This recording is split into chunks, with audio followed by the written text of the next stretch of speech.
Journalist Christopher Rufo has been for months exposing racially charged training sessions in schools in the government. Tonight's no exception.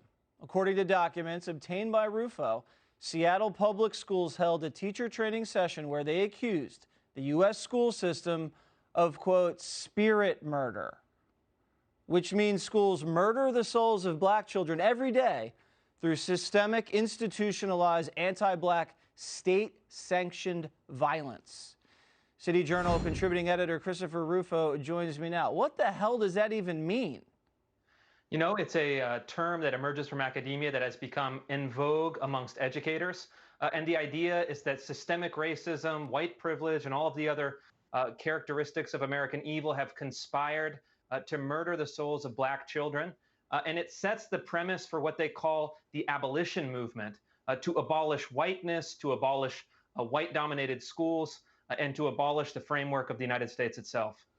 Well, I think what really crushes black children's souls is not being in school, is these virtual sessions where they have to stay at home and learn on a computer. They got to get these kids back in school, but that's another issue. Are they saying they want to just rid the U.S. school system of white teachers or white privilege? Or is it the curriculum that they think is too white supremacist? What exactly is their specific problem?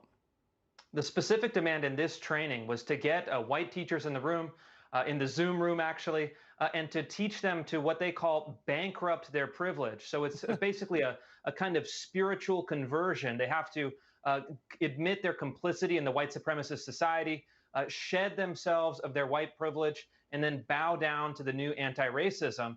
And it's really a kind of cult indoctrination technique that we've seen in institution after institution. You know, it reminds me of during the racial struggles this summer where they had I guess, the white crowd in the BLM movements that were bowing down and kind of submitting to the leadership of the Black Lives Matter BLM movement, which was just bizarre to me. I think if you're into that movement, you just work together. There doesn't have to be any sort of submission. That's just strange to me. So are teachers actually doing this? Are white teachers bankrupting their white privilege? And how do you have to call the bank? How does that even work?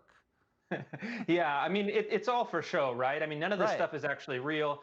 This is the kind of ideological performance that you do. You go into a meeting, you make a huge emotional confession, but they're actually not changing anything substantively. And to your point that you made earlier, less than half of all Seattle Public School students have logged into any remote learning sessions. So you're actually having more than half of students have basically lost an entire year of education. It's horrible. And instead of figuring out how to get kids back in school, Seattle Public Schools leaders are doubling down on this toxic, divisive, and truly disgusting kind of training, telling people to bankrupt their own identity. Yeah, she's probably just some consultant that's related to one of the school administrators who they're paying 10 grand to do this silly performance skit. All right, Chris, good investigation. Thank you.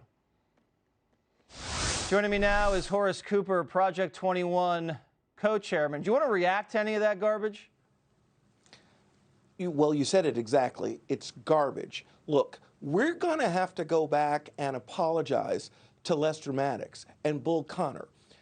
This idea that we need to tell Americans that some of you are going to be privileged and better treated, and others of you are going to be denigrated, and the way we're going to do it is because of your race. We've already tried this. It's called Jim Crow. And it doesn't matter whether in one case it's a white person or a black person. It's the same evil idea. No one should be expected to step and fetch and bend a knee because someone of another race is coming in. Shame on them. And frankly, what we really need is to open these schools back up so that these kids can actually get a chance to succeed. Like reading, writing, and arithmetic should be the focus. Absolutely. Instead of all this race-based stuff. All right, this is even crazier. But it's along the same thing that you just mentioned, Horace. I want to move on to this electoral college situation. This is what an assistant law professor at Washington and Lee said, quote, abolishing it would mean that ballots cast by black voters, or any voters for that matter, would count the same. But there's another way to undo the damage of the Electoral College and other structurally racist political institutions. We can implement vote reparations by double counting ballots cast by all black residents. Wow. Go ahead. I guess, once again here, he partnered with David Duke. Let me understand this. America is supposed to be based on the idea of one man, one vote. But now certain races are supposed to have more votes than other races.